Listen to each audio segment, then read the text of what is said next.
Beni be ke ai ate ya ke nyu po nham po kla ya ke nyu po kiang kham long la Beni be po yang bing yang Beni be po kwa bing kwa ya ke nyu po kiang kham long la Sai cho nhu po pa ching le tum ta lai leng lang pia ma ya ke nyu po kiang kham long la du pa tong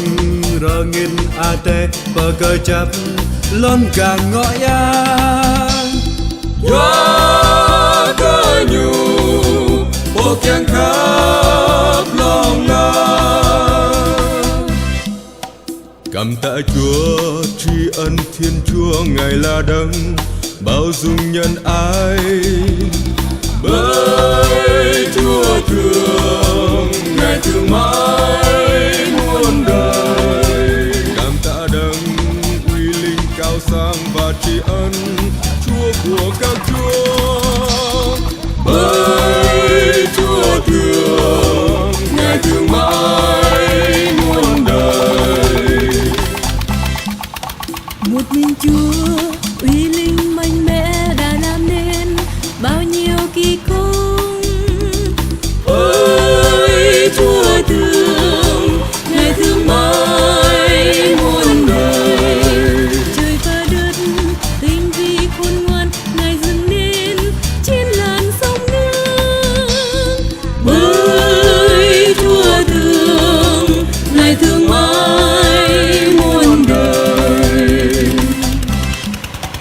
Ngài tạo nên muôn sao lấp lánh làm đèn soi cho cả trần gian. Bởi Chúa thương, Ngài thương mãi muôn đời. Mặt trời soi lung linh ban mai và mặt trăng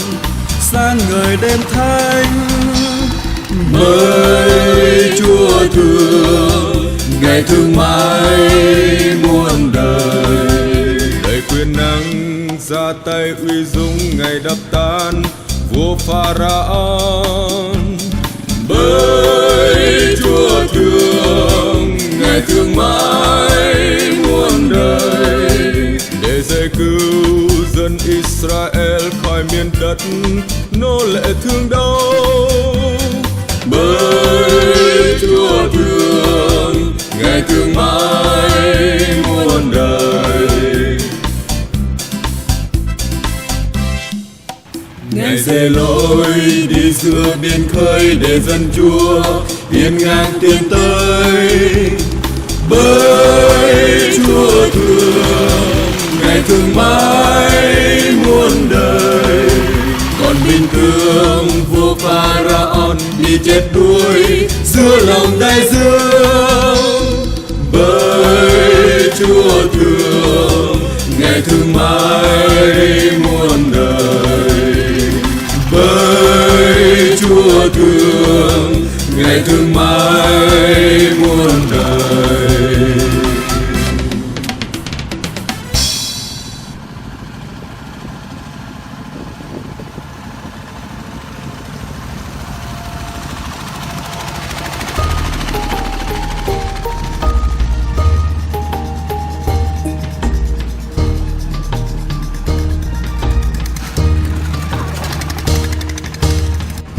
Padip long lar ma adayanun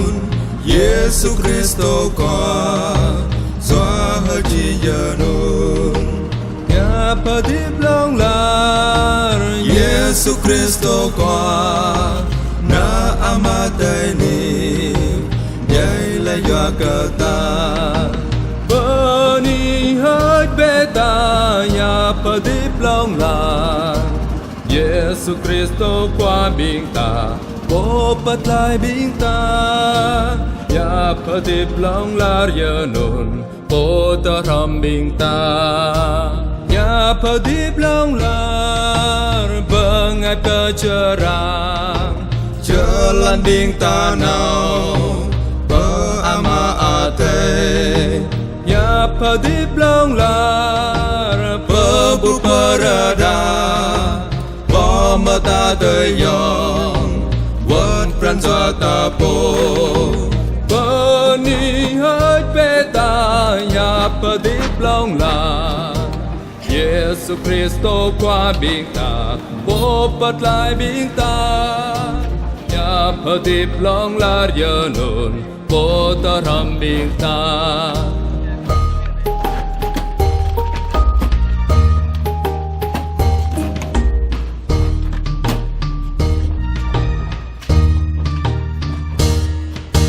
lời hàn sống muôn đời ấy chính Đức Chúa Cha ấy chính Chúa Kitô ấy Thánh Linh tình yêu lời hàn sống muôn đời ấy chính Đức Kitô Thánh Tử của Chúa Cha đã chết vì tội ta tôn vinh cảm ơn chúc tụng lời hàn sống muôn đời ôi Giêsu Chúa tê muôn người đấng cứu rỗi chúng ta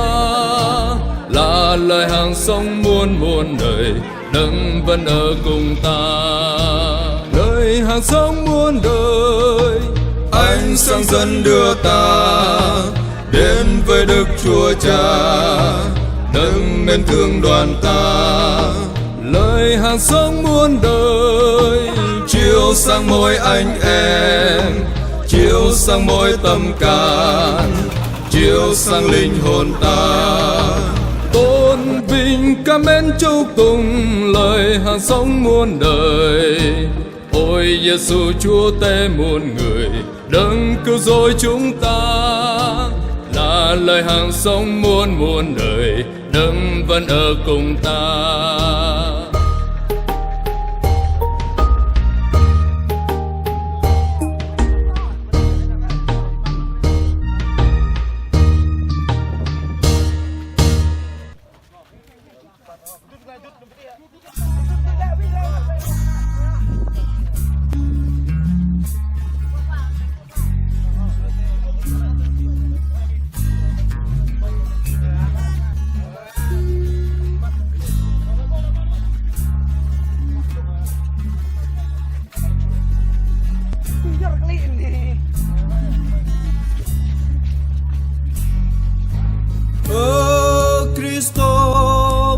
thâu khắp bạp cờ mời rai kít cái mây lăng mời rơi mới thâu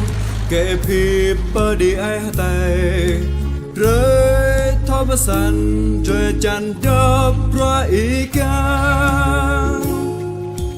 hong mang bê ta mang khoa doa tê to lê bởi ta rồi ta chim po con cơ nhu càng bờ ư po ang nan nhu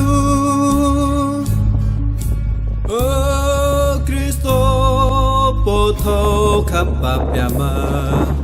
Israele mới chính đã hem cơ y bơi mây thâu ư anh cơ ta na pa pram bre mây ching po ba ya hom mang pe ta mang khoa doa a te to le bởi ta bre ta ching po con cơ nhu càng pơ ư po ang nan nhu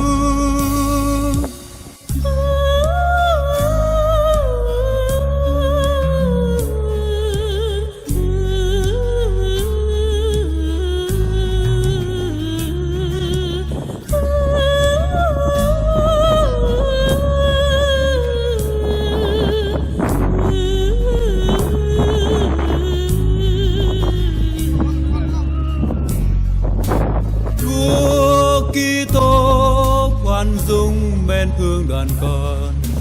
Ngài hãy đến đây dẫn dắt chúng con để chúng con mạnh dạn kiên trì đến cùng hy sinh mình mà hoàn tất công chính Chúa. Hân hoan nhảy mừng trong Chúa Trời, Chúa Thánh Linh sẽ luôn ở cùng, để đoàn con trở nên nhân chứng mà ngợi khen chúc tùng danh Chúa. Chúa Kitô khoan dung mến thương đoàn con, Ngài đã chọn chúng con nên môn đệ Ngài. Ngài giúp con một lòng canh chịu khổ nhục,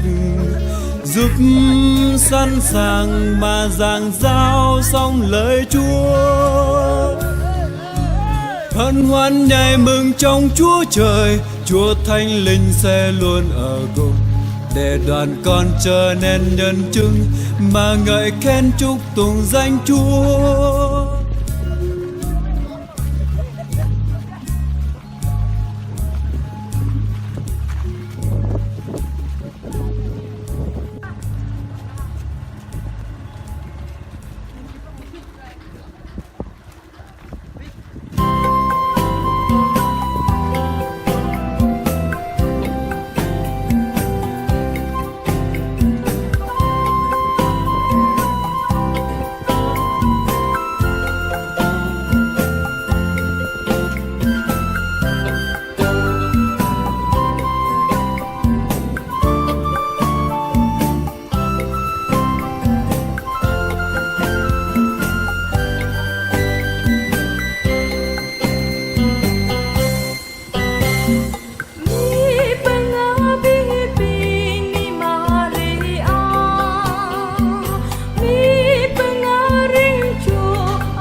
cờ mời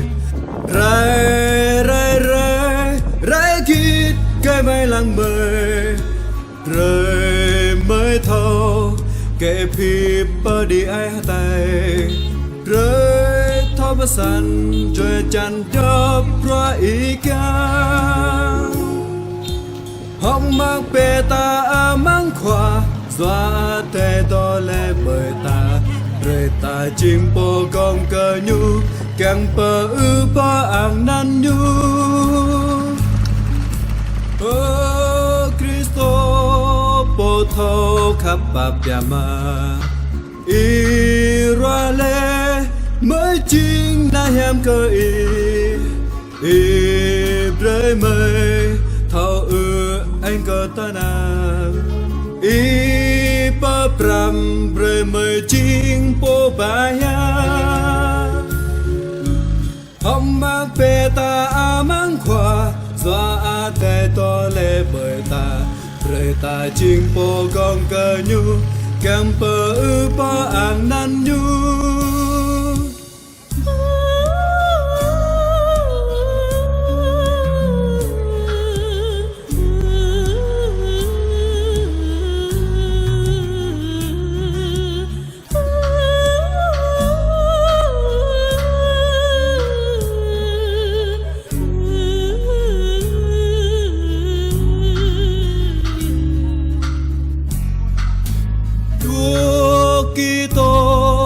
khoan dung men hương đoàn con Ngài hãy đến đây dẫn dắt chúng con để chúng con mạnh dạn kiên trì đến cùng